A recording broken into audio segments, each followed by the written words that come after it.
Hi guys! Tanong tayo sa pangnegosyo. Tara, pasok tayo sa loob. Hi guys! Welcome back again to my YouTube, TikTok, and Facebook channel. Once again, Sales Agent Perry Coronel Mitsubishi. And for today's video guys, lagi kong pinapakita sa inyo yung expander natin, Mirage natin, X-Force natin, Montero natin. Dito naman po tayo sa L300 po natin. Ito yung tinatawag na hindi lang pang pamilya, pang negosyo pa. So ayan, dito po tayo sa loob. Pakita ko lang sa inyo guys kung ano yung driver side po natin dito. Tara! Ito po yung pinaka-driver side natin guys. Naka 2-spoke po siya.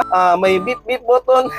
Yan, multimedia system natin, air condition natin. At ito nga po pala guys, ang L300 po natin ay naka-dual aircon na po. So pati yung likod po natin, may aircon na rin po yan. Nalalamigan din po yan. So mga gustong kumuha ng L300 dyan, pang negosyo guys, naka-promo po tayo ngayon. Naka-zero down payment po tayo. Message lang po ako sa contact number ko, sir 927-45-4211 para mag-apply ka na. So ayan, huwag kalimutang mag-like, comment, subscribe sa YouTube, TikTok, and Facebook channel natin. Yun lang po guys sa video na to. Solid pang negosyo. Bye bye! Release na po natin to.